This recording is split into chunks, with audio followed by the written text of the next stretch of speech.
ሄሎ ኢሳት ቴሌቪዥን ሄሎ ማን እንበል ከየት ነው? ሄሎ ኢሳት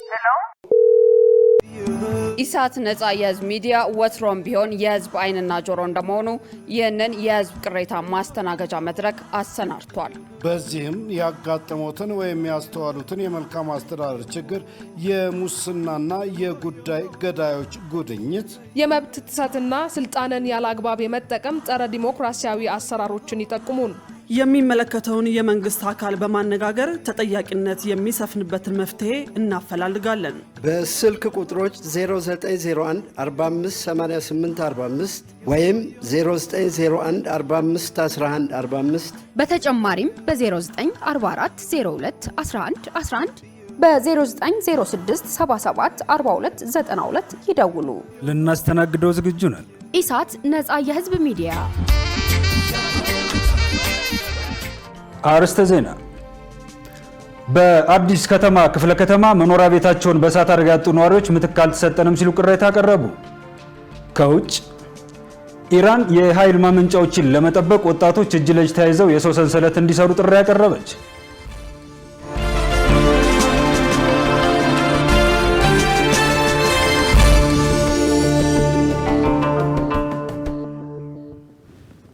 ሰላም ጤና ይስጥልን ተመልካቾቻችን፣ ከኢሳት ነጻ የህዝብ ሚዲያ ለምሽቱ ያዘጋጀናቸውን ዜናዎች ይዘን ቀርበናል። ከዜናዎቹ ጋር እኔ ሙሉቀን ሰለሞን፣ በምልክት ቋንቋው ዳዊት ጎሳይ አብረናችሁ እንቆያለን። ወደ ቀዳሚ ዜና እንሻገር። የህዝብ ተወካዮች ምክር ቤት የባለብዙ ተዋናይን የግብርና ኤክስቴንሽን አገልግሎት አስተዳደር አዋጅ አጸደቀ። ከዚህ በተጨማሪ የመረጃ ነጻነትና የፌዴራል ሸሪዓ ፍርድ ቤቶችን ረቂቅ አዋጆች መርምሮ ለሚመለከታቸው ቋሚ ኮሚቴዎች መርቷል። መሰረት ባዩ ዝርዝር አላት።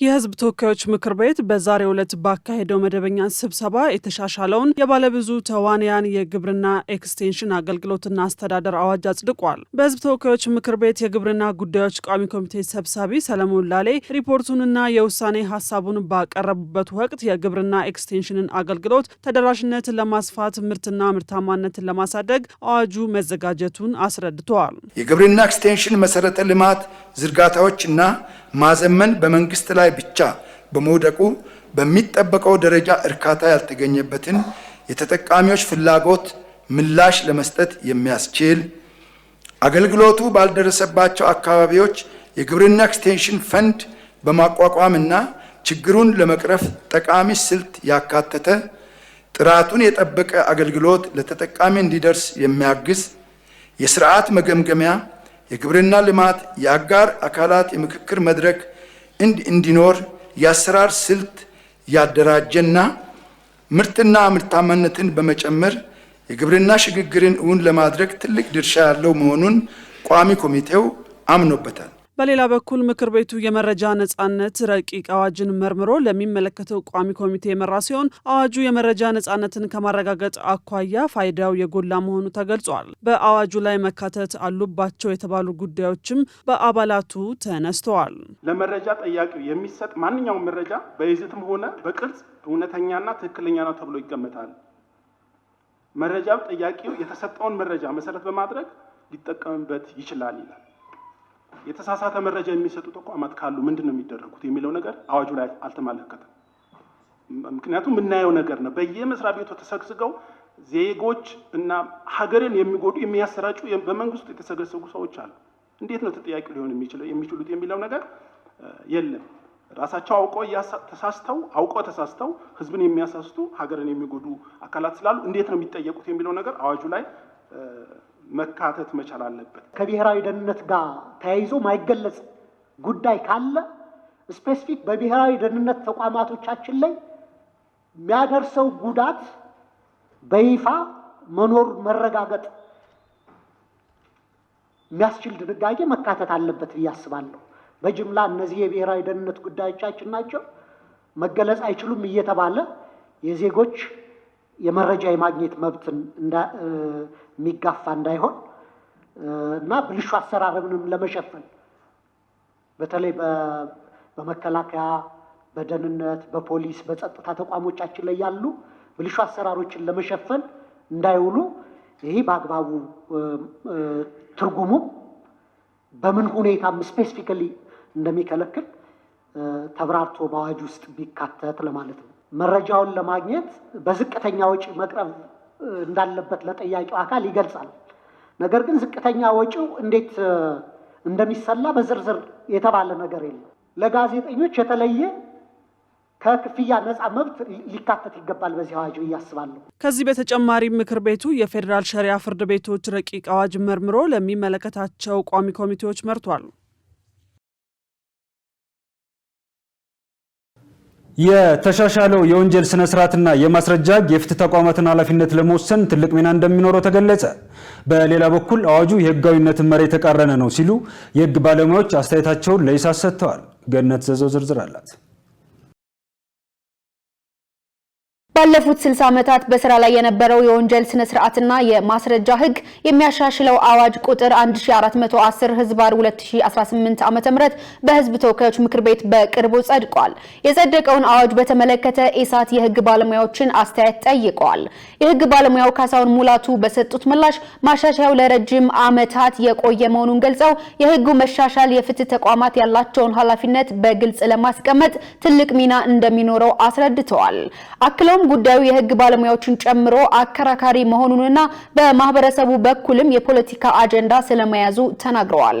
የወንጀል ስነ ስርዓት ህጉ በተለይ በኦሮሚያ ክልል አዲስ አበባ መቀመጫቸውን አዲስ አበባ ያደረጉ የኦሮሚያ ክልል ተቋማት ውስጥ የሚነሱ ኢሹዎችን ክልሉ እንዲመረምር እንዲዛኝ ስልጣን መስጠቱ በጣም ተገቢ ነው። የነበረን ክፍተት የሚሞላ እና ህጋዊ መሰረት የሚሰጥ ካልሆነ በስተቀር አዲስም የመጣ አይነት ተደርጎ ራሱ መወሰዱ ትክክል አይደለም። ጉዳዩ በተለይ የህግ ባለሙያ ላልሆኑ ሰዎች በህብረተሰቡ ዘንድ ብዥታን ሊፈጠር የሚችል ነገር ነውና ይሄንን ማጥራት ያስፈልጋል።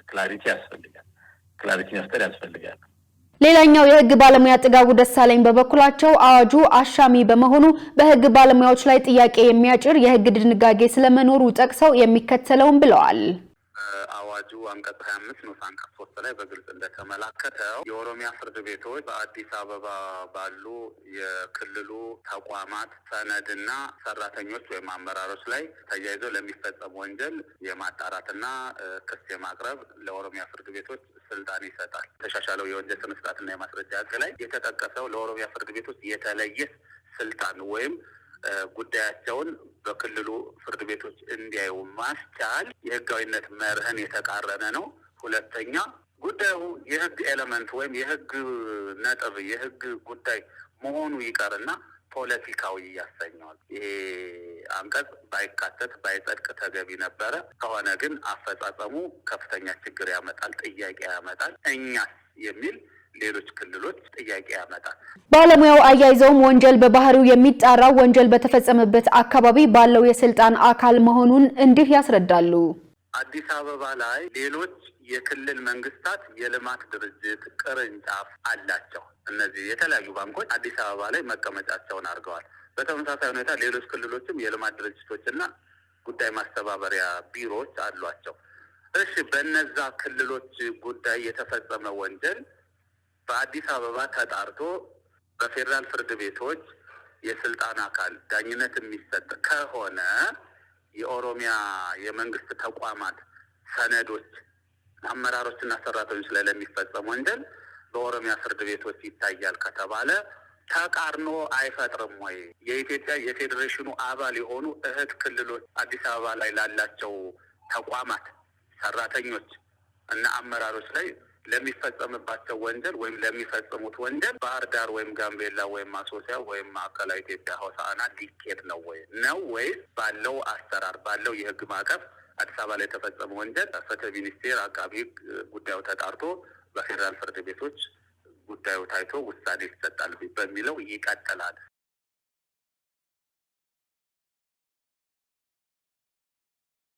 የአዲስ አበባ ቱሪዝም ኮሚሽን በሚያዝያ ወር ዓለም አቀፍ የጥበብ ፌስቲቫል እንደሚያዘጋጅ ገለጸ። ይህ ኮሚሽኑ ከክራፍት አዲስ ጋር በመተባበር የሚያዘጋጀው ፌስቲቫል ሚያዝያ 22 እንደሚጀምር ታውቋል። የዚህን ዜና ዝርዝር መሳይ ገዛይ ታቀርበዋለች። የአዲስ አበባ ቱሪዝም ኮሚሽን ከክራፍት አዲስ ጋር በመተባበር ከፊታችን ሚያዝያ 22 ጀምሮ ለ3 ቀናት የሚቆይ ዓለም አቀፍ የጥበብ ፌስቲቫል እንደሚያዘጋጁ ዛሬ መጋቢት 29 በሰጡት ጋዜጣዊ መግለጫ አስታውቀዋል። የአዲስ አበባ ቱሪዝም ኮሚሽን ምክትል ኮሚሽነር ቢኒያም ታየ እውነቱ የተለያዩ የአዲስ አበባ ቱሪዝም መዳረሻዎችን ለማሳየትና ለማሳወቅ ያግዛል ብለዋል። የክራፍት አዲስ ኢቨንት እንግዲህ አዲስ አበባ የተለያየ መዳረሻዎችን አልምታለች እያለማችም ነው የምትገኘው። ይህንን አዲስ አበባ ያላትን ሂስትሪ፣ ታሪክ እንዲሁም ደግሞ ባህል እንዲሁም ደግሞ የተፈጥሮ ሀብቶችን በደንብ አጉልተን እንደ ከተማ የምናሳይበት እንዲሁም ደግሞ ለክሬቲቭ ኢንዱስትሪው ምቹ ሁኔታዎችን መፈጠራቸውንም የምናሳይበት አንዱ ትልቅ አጋጣሚ ነው። የክራፍት አዲስ መስራችና አዘጋጅ ዘላለም ወልደ ማርያም በበኩላቸው ፌስቲቫሉ ከተለያየ ዓለም በፈጠራ ጥበብ ዘርፍ ያሉ ሰዎች አንድ ላይ የሚገናኙበትና ልምድ የሚለዋወጡበት መሆኑን ተናግረዋል። ክራፍት አዲስ ማለት ክሬቲቭ ኢኮኖሚና ኢኖቬሽን ፌስቲቫል ነው።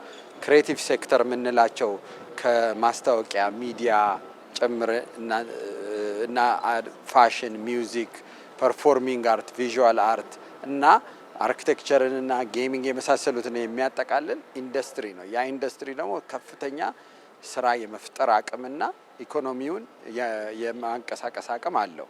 ስለዚህ ያንን አቅም ተጠቅመን ይሄ ፌስቲቫል ግሎባል ፌስቲቫል ነው። ዓለማችን ላይ ያሉ ከክሬቲቭ ሰዎች ብሎም በተለይ አፍሪካ ላይ ፎከስ አድርጎ የሚዘጋጅ ነው። ስለዚህ ከተለያየ ዓለም በክሬቲቭ አርት ሴክተር ያሉ ሰዎች አንድ ላይ ተገናኝተው ስራ የሚሰሩበት፣ ልምድ የሚለዋወጡበት፣ ገንዘብ የሚሰሩበት፣ አቅማቸውን የሚያጎለብቱበት እና አዳዲስ ፈጠራዎችና ቴክኖሎጂዎችን ትምህርት የሚወስዱበትና ትምህርት የሚያካፍሉበት መድረክ ለማዘጋጀት ነው። ዓላማውም ይሄው ነው። በፌስቲቫሉ ላይ የተለያዩ ኤምባሲዎችና ድርጅቶች በተባባሪ አዘጋጅነት እንደሚሳተፉ የተገለጸ ሲሆን ከነዚህም መካከል ኢሳት ነጻ የህዝብ ሚዲያ የብሪታንያና የስዊድን ኤምባሲ ተወካዮችን አነጋግሯል።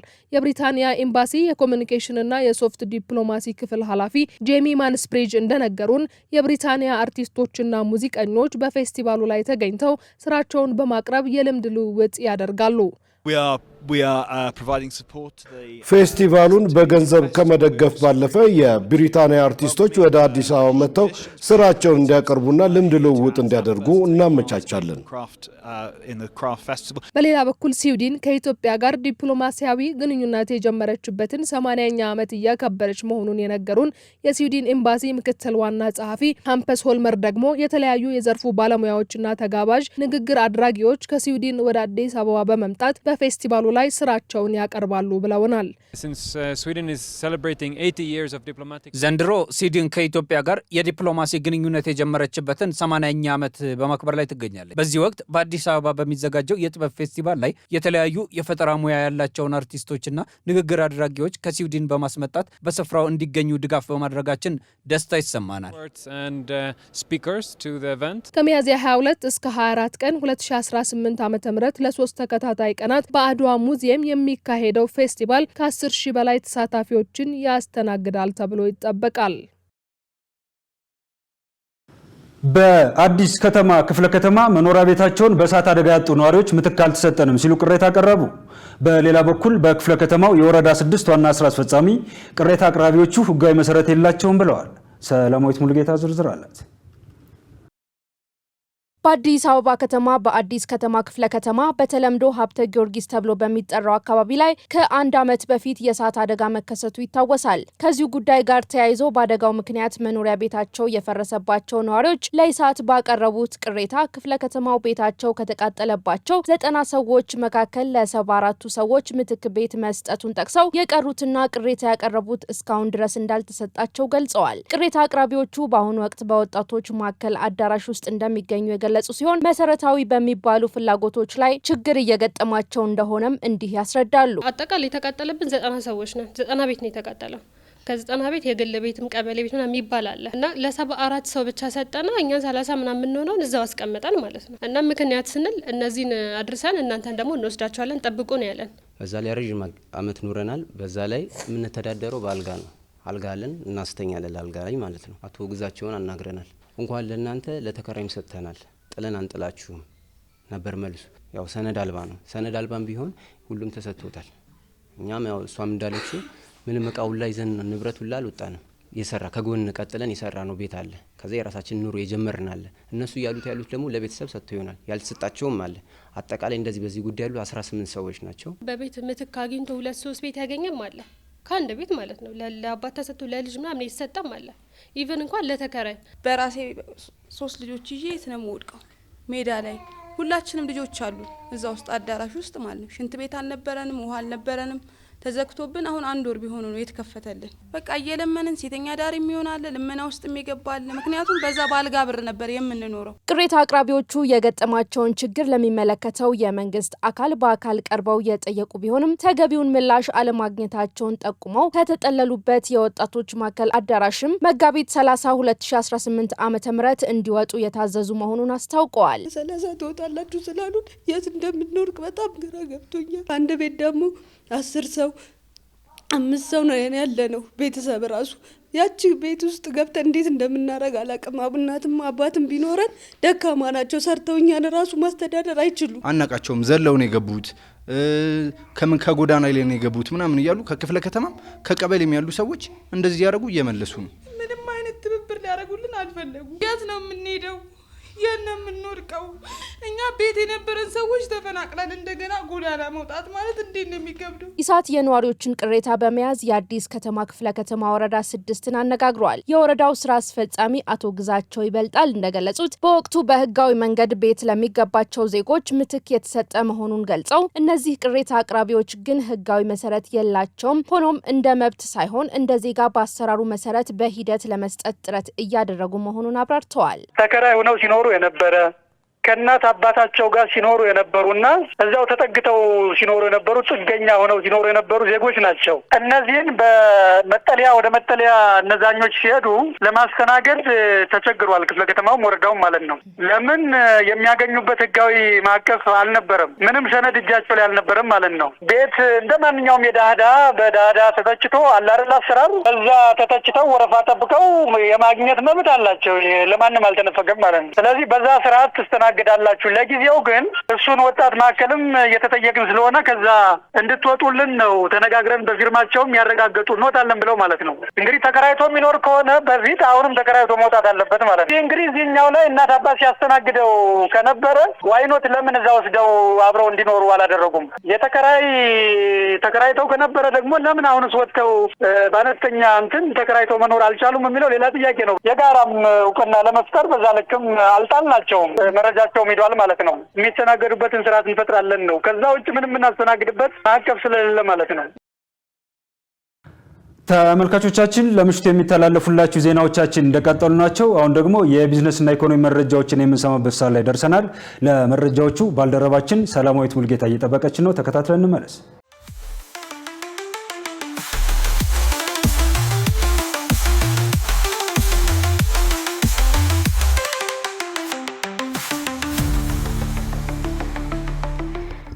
የተከበራችሁ ተመልካቾቻችን ከኢሳት ነጻ የህዝብ ሚዲያ ለዕለቱ ያዘጋጀናቸውን የቢዝነስና የኢኮኖሚ መረጃዎች ወደ እናንተ እናቀርባለን። ከዘገባዎቹ ጋር ሰላማዊት ሙሉጌታ አብሬያችሁ ቆይታ አደርጋለሁ።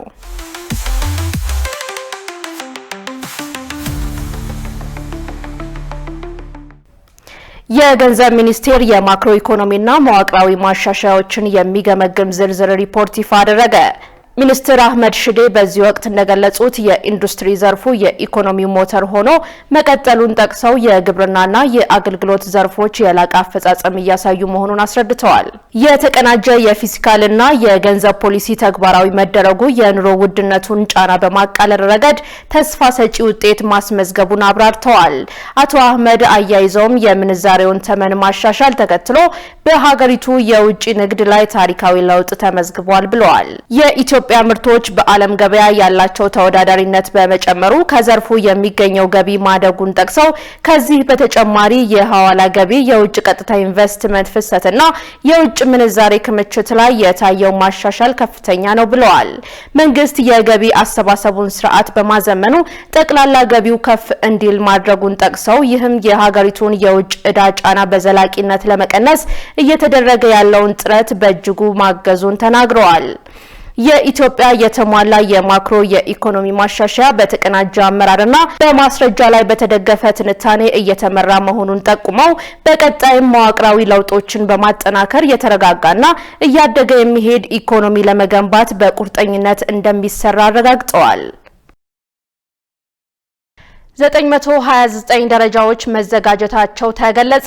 የኢትዮጵያ የደረጃዎች ኢንስቲትዩት የ2018 በጀት ዓመት የ9 ወራት እቅድ አፈጻጸም ገምግሟል።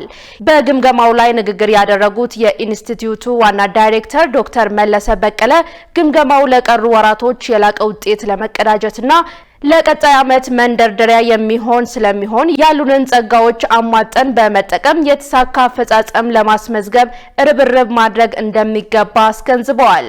በበጀት ዓመቱ 9 ወራት በየስራ ክፍሎች የተከናወኑ ተግባራት ዝርዝር ሪፖርት በተቋሙ በስትራቴጂክ ጉዳዮች ስራ አስፈጻሚ ጌታሁን ጉደታ ቀርቦ ውይይት ተደርጎበታል።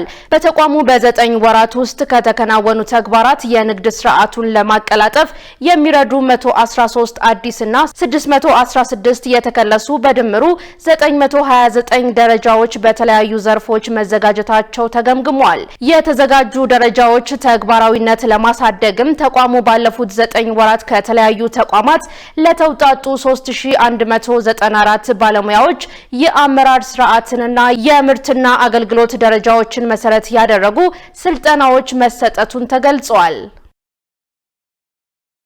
የሪል ስቴት ዘርፉ ከህዝብ አመኔታ በማጣት እየተቀዛቀዘ ነው ተባለ። በኢትዮጵያ የሪል ስቴት ኢንዱስትሪው የህዝብ አመኔታ በማጣቱ ምክንያት እየተቀዛቀዘ እንደሚገኝ የኢትዮጵያ ሪል ስቴት አልሚዎች ማህበር አስታውቋል። ማህበሩ ይህን ያስታወቀው ኢትዮጵያ ከሚያዝያ 15 እስከ 18 ቀን 2018 ዓ.ም የመጀመሪያውን የአፍሪካ ሪል ስቴት ማህበር የምስራቅ አፍሪካ ቀጠናዊ ጉባኤና አዲስ አፍሪካ የተሰኘው የሪል ስቴት ኤግዚቢሽን የምታስተናግድ መሆኑን አስመልክቶ በተሰጠው መግለጫ ላይ ነው። የኢትዮጵያ ሪል ስቴት አልሚዎች ማህበር የቦርድ ሰብሳቢ አቶ አለማየሁ ከተማ እንደተናገሩት የሪል ስቴት ኢንዱስትሪው የህዝብ አመኔታን በማጣቱ እንዳያድግና ወደፊት እንዳይራመድ እየሆነ ይገኛል ብለዋል። ለትንሳኤ በዓል ጤናማነቱ የተረጋገጠ የእርድ አገልግሎት ለመስጠት ዝግጅት ተደርጓል ተባለ። ለመጪው የትንሳኤ በዓል ጤናማነቱ የተረጋገጠ የእርድ አገልግሎት ለማቅረብ መዘጋጀታቸውን የአዲስ አበባ ቄራዎች ድርጅትና የአዲስ አበባ ከተማ አርሶ አደርና ከተማ ግብርና ልማት ኮሚሽን አስታወቁ። የአዲስ አበባ ከተማ አርሶ አደርና ከተማ ግብርና ልማት ኮሚሽን የትንሳኤን በዓል ምክንያት በማድረግ ከአዲስ አበባ ቄራዎች ድርጅትና ከሉካንዳ ነጋዴዎች ማህበር ጋር በጋራ በመሆን ጋዜጣዊ መግለጫ ሰጥተዋል። የአዲስ አበባ ቄራዎች ድርጅት የህዝብ ግንኙነት ኃላፊ አትክልቲ ገብረ ሚካኤል በወቅቱ እንደገለጹት ድርጅቱ ለአዲስ አበባ ከተማና ለአካባቢዋ ማህበረሰብ ጤንነቱ የተረጋገጠ የእንስሳት እርድ እያከናወነ ይገኛል። ድርጅቱ ለመጪው የትንሳኤ በዓልም የተጠቀሰውን የእርድ አገልግሎት ለማቅረብ ዝግጅቱን ማጠናቀቁን ጠቅሰው ለበዓሉ 4000 እንስሳት ለእርድ ይገባሉ ተብሎ እንደሚጠበቅ ገልጸዋል። የአዲስ አበባ ከተማ አርሶ አደርና ከተማ ግብርና ልማት ኮሚሽን ምክትል ኮሚሽነር ዶክተር ጸጋለማ በበኩላቸው እርድ የሚፈጸምባቸው ማሽኖች ንጽህናቸው የተጠበቀ እንዲሆን ዝግጅት መደረጉና እንስሳትም ቅድመና ድህረ ምርመራ ተደርጎላቸው እንደሚታረዱ ጠቁመዋል።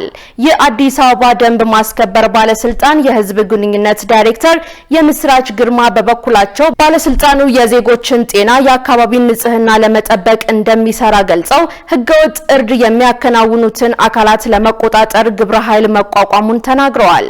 ህገወጥ እርድ ሲያከናውኑ በተገኙ ተቋማት ላይም ከ15000 ብር በላይ የገንዘብ መቀጮ ጀምሮ ድርጅቱን እስከ ማሸግ የሚያደርስ እርምጃ እንደሚወሰድ ጠቁመዋል። የዳንጎቴ ነዳጅ ማጣሪያ ፋብሪካ ለአፍሪካውያን የተጠናከረ የነዳጅ አቅርቦት እንደሚያከናውን አሊኮ ዳንጎቴ አስታወቁ። በሌጎስ የሚገኘውን ግዙፉን የነዳጅ ማጣሪያ ፋብሪካ የጎበኙት ባለሀብቱ አሊኮ ዳንጎቴ ፋብሪካው በቀን 650,000 በርሜል ነዳጅ እያጠራ እንደሚገኝ ተናግረዋል። በዚህም ለናይጄሪያ ብቻ ሳይሆን ለምዕራብ፣ ለመካከለኛውና ለምስራቅ አፍሪካ ሀገራት ጭምር እየተረፈ ነው ተብሏል። እስካሁንም ለተለያዩ የአፍሪካ ለአፍሪካ ሀገራት ነዳጅ መላኩን የጠቀሱት ባለሀብቱ አቅርቦቱን የበለጠ በማሳደግ የነዳጅ ምርት ወደ ገበያ እየተሰራጨ እንደሆነ አስረድተዋል። ፋብሪካው ከነዳጅ ማጣሪያ ባሻገር በየዓመቱ 3 ሚሊዮን ሜትሪክ ቶን ማዳበሪያ እንደሚያመርትና ወደ ዩናይትድ ስቴትስ እና ደቡብ አሜሪካ እንደሚልክ ታውቋል። በመካከለኛው ምስራቅ ግጭት ምክንያት የተፈጠረውን የነዳጅ ዋጋ መናር ለማቃለል ከአቅርቦቱ ጎን ለጎን ግብይቱ በሀገር ውስጥ ገንዘብ እንዲፈጸም እንደሚደረግ ባለሀብቱ አስታውቀዋል። የተከበራችሁ ተመልካቾቻችን አሁን ደግሞ የውጭ ምንዛሬና የብሔራዊ ባንክ የወርቅ ግብይት መረጃ ተከታትለን እንመለስ።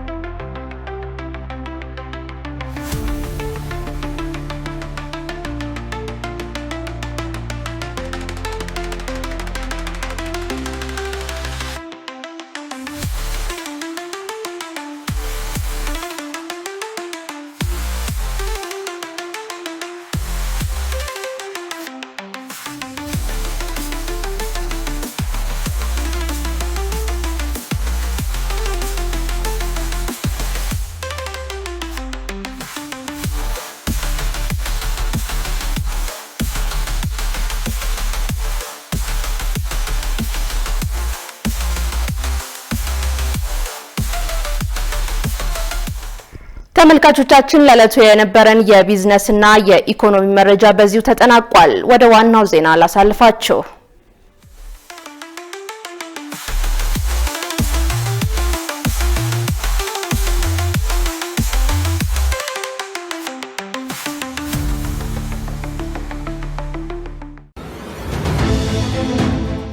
በርካታ ሰዎች ህይወታቸው አልፏል። ከነዚህ መካከል ደግሞ ትልቁ ቁጥር የኢትዮጵያውያን ነው ብሏል። ሪፖርቱ የድርጅቱ ሪፖርት ነው፣ የመንግስት ሪፖርት አይደለም። ይሄ አስደንጋጭ ነው። ይሄ አስፈሪ ነው። ውሃ ጥም ራሱ ቀላል ጉዳት አይደለም። በውሃ ጥም በረሃ አቋርጦ ነው የሚሄዱት። የሚሞቱበት ሁኔታ ነው ያለው። ተመልካቾቻችን ከኢሳት ነጻ የህዝብ ሚዲያ የሚተላለፉላችሁ የምሽቱ ዜናዎቻችን አሁንም እንደቀጠሉ ናቸው። ወደ ዜና እንሻገር። ኢራን የኃይል ማመንጫዎችን ለመጠበቅ ወጣቶች እጅ ለእጅ ተያይዘው የሰው ሰንሰለት እንዲሰሩ ጥሪ ያቀረበች። በተያያዘ ዜና የኢራኑ ፕሬዝዳንት ራሳቸውም እንደሚገኙ ጠቅሰው 10 ሚሊዮን ኢራናውያንም የቀረበውን ጥሪ ተቀብለው አብረዋቸው ለመቆም ፈቃደኛ መሆናቸውን ገልጸዋል። ሸሪፍ ኢማም ዝርዝር አለው። የኢራን ባለስልጣናት ወጣቶች በሀገሪቱ በሚገኙ የኃይል ማመንጫዎች ዙሪያ ተሰባስበው እጅ ለእጅ በመያዝ ጥበቃ እንዲያደርጉ ተማጽነዋል። ተማጽኖ የቀረበው የአሜሪካ ፕሬዝዳንት ዶናልድ ትራምፕ ኢራን የሆርሙዝን ሰርጥ ለአገልግሎት እንድትከፍት የሰጡት የጊዜ ገደብ ሊጠናቀቅ ሰዓታት ሲቀሩት ነው። ትራምፕ ቀደም ሲል የጊዜ ገደቡን አራዝመዋል። ነገር ግን በዋሽንግተን የሰዓት አቆጣጠር ከቀኑ 8 ሰዓት የተቀመጠው የጊዜ ገደብ የመጨረሻ እንደሆነ ጠቁመዋል። ትራምፕ በቴህራን በሰላማዊ ጊዜ የዓለም 1/5 የሚሆነው ነዳጅ በሚተላለፍበት የባህር ወሽመጥ የትራፊክ ፍሰት ሙሉ ለሙሉ እንዲቀጥል ካልፈቀደች ሁሉንም የኢራን የኃይል ማመንጫዎችና ድልድዮች እንደሚያወድሙ አስጠንቅቀዋል። የኢራን ፕሬዝዳንት ራሳቸውን ጨምሮ 14 ሚሊዮን ኢራናውያን የቀረበውን ጥሪ ተቀብለው አብሯቸው ለመቆም ፈቃደኛ መሆናቸውን ገልጸዋል። ኢራን የአሜሪካና የእስራኤል የአየር ጥቃት እያየለና እየከፋ መምጣቱና ሀገራቱ በአየር ጥቃት የበላይነት እያገኙ መሄዳቸውን ተከትሎ ኢራን የነዳጅ መተላለፊያ መስመሩን ዘግታ መያዟ በዓለም ኢኮኖሚ ላይ ከፍተኛ ጉዳት አስከትሏል። ከዚህ በላይ የተፈጠረውን ችግር እንዲፈቱ በመጠየቅ በፕሬዝዳንት ዶናልድ ትራምፕ ላይ ከሀገር ውስጥና ከውጭ አገር ጫናው በርትቷል። ኢራን ባደረገችው ጥሪ ሁሉም ወጣቶች፣ አትሌቶች፣ አርቲስቶች፣ የዩኒቨርሲቲና የሁሉም ደረጃ ተማሪዎችና ፕሮፌሰሮች በኃይል ማመንጫዎች ዙሪያ እጅ ለእጅ በመያዝ ጥበቃ እንዲያደርጉ ጥሪ አቅርበዋል። የጠቅላይ ካውንስሉ የወጣቶች ጉዳይ ጸሐፊ አሪዛ ራሂሚ የኃይል ማመንጫዎች የኛ ብሔራዊ ሀብቶቻችን ናቸው ሲሉ በኢራን ቴሌቪዥን ተቀርጾ በቪዲዮ በተላለፈ መልእክት ተናግረዋል። ኢራናውያን በተመሳሳይ ባለፈው ጊዜ ሀገሪቱ ከምዕራባውያን ጋር መካረር ውስጥ በገባችበት ወቅት በኒውክሌር ጣቢያው ዙሪያ እጅ ለእጅ በመያዝ ጥበቃ አድርገዋል። ፕሬዚደንት ማሱድ ፔሽሽኪያን በኤክስ ገጽ ባጋሩት መልእክት 14 ሚሊዮን ኢራናውያን ለቀረበው ጥሪ ምላሽ ሰጥተዋል ብለዋል። ፕሬዚደንቱ ራሳቸው ለኢራን ሕይወቴን ለመስጠት ዝግጁ ነኝ ሲሉም ጽፈዋል። የአብዮታዊ ዘብ ኃላፊዎች በበኩላቸው ወላጆች ለቀረበው ጥሪ ልጆቻቸውን እንዲልኩ ጠይቀዋል። ይህ በእንዲህ ያለ በመካከለኛው ምስራቅ ጦርነት መቀጠሉን ተከትሎ የነዳጅ ዋጋ ወደ ላይ ተሰቅሏል። ማክሰኞ ዕለት የእስራኤል ጦር እንዳለው በኢራን መንግስታዊ መሰረተ ልማቶች ላይ ጥቃት መፈጸምን ገልጾ ኢራን ወደ እስራኤል ሚሳኤል የምታስወነጭፍበትን ስፍራ ማግኘቱንም አስታውቋል። የኢራን አብዮታዊ ዘብ በበኩሉ በዛሬው ዕለት እንዳለው አሜሪካ በሲቪል መሰረተ ልማቶች ላይ ጥቃት የምትፈጽም ከሆነ አብዮታዊ ዘብ በምላሹ ጥቃቱን በማስፋት ከቃጣናው ውጭም ጥቃት ለመፈጸም ዝቷል። ከ3 ደርዘን በላይ የሚሆኑ ሀገራት ወታደራዊ ኤክስፐርቶች በለንደን በግንባርና በኢንተርኔት መስመር ይገናኛሉ ተብሎ ይጠበቃል። ምክንያታቸው ደግሞ እንዴት በሆርሙዝ ሰርጥ ዓለም አቀፍ መርከቦች በሰላም መተላለፍ ይቻላቸዋል የሚል ነው። ዜናውን ስናዘጋጅ አሶሺየትድ ፕሬስ እና ዘ ኒውዮርክ ታይምስን በመረጃ ምንጭነት ተጠቅመናል። በባንግላዴሽ ከ100 በላይ ህጻናትን የገደለውን የኩፍኝ ወረርሽኝ ለመከላከል የክትባት ዘመቻ ተጀመረ። ወረርሽኙ በመላ ሀገሪቱ በሺዎች የሚቆጠሩ ሰዎችን ያዳረሰ ሲሆን ሆስፒታሎችም እየጨመረ የመጣውን የታካሚዎች ቁጥር ማስተናገድ በማይችሉበት ደረጃ ላይ ደርሰዋል ተብሏል። ዮሐንስ ተስፋ ዝርዝር አለው። በባንግላዴሽ መካከለኛ ክፍል ከሚገኘው የኪሾርጋንግ ግዛት የመጡት እናት ስዋጊ ቤገም ብቸኛ ልጃቸውን በማጣታቸው በታላቅ ሐዘን ላይ ናቸው። የ1 ዓመቱ ህፃን መሐመድ አናስ በኩፍኝ በሽታ ምክንያት ከ3 ቀናት በፊት ወደ ዳካ የህፃናት ሆስፒታል ገብቶ ነበር። ወደ ህፃናት ሆስፒታሉ ከመጣን በኋላ አልጋ ባለመኖሩ ያለምንም ሕክምና ለረጅም ጊዜ በተስፋ ጠብቀን ነበር። ከብዙ ድካም በኋላ አልጋ አግኝተን ልጄን አሳከምን። ከአርብ ጀምሮ በሰው ሰራሽ የመተንፈሻ መሳሪያ ላይ ነበር። ዛሬ ግን ለዘላለም ተለየኝ። አናስ በህይወት ሊተርፍ አልቻለም። በተጨናነቁ የህክምና ክፍሎች ውስጥ ስጋት የገባቸው ሌሎች ወላጆችም ልጆቻቸው በፍጥነት እንዲያገግሙ በመመኘት በመቶዎች የሚቆጠሩትን በኩፍኝ የተያዙ ህጻናት በንቃት እየተከታተሉ ይገኛሉ። ከፍተኛ ትኩሳት ይዞት ከ102 ዲግሪ በላይ ሆኖ አልቀንስ አለ። በመጀመሪያ በልጅ አካል ላይ ሽፍታየው፣ ከዚያም በፍጥነት ተስፋፋ። ሐኪሞች ወላጆች እንዳይደናገጡ ነገር ግን የበሽታውን ምልክቶች በቅርበት እንዲከታተሉና ለልጆቻቸው በቂ ፈሳሽ እንዲሰጧቸው ይመክራሉ። በተለይም የበጋው ወቅት ከመቃረቡ ጋር ተያይዞ የሙቀቱ መጠን እየጨመረ በመምጣቱ ጥንቃቄ አስፈላጊ መሆኑን አሳስበዋል።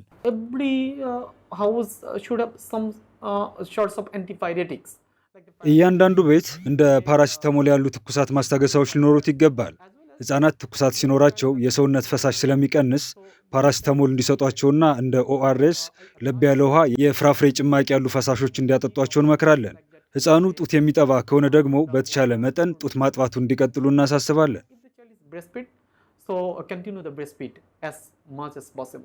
መንግስት ወረርሽኙን ለመቆጣጠር በ18 ግዛቶች ልዩ የኩፍኝና የሩቤላ ክትባት ዘመቻ የጀመረ ሲሆን ክትባቱን ወደ ሌሎች በወረርሽኙ የተጠቁ አካባቢዎችም ለማስፋፋት ማቀዱንም አሳውቋል።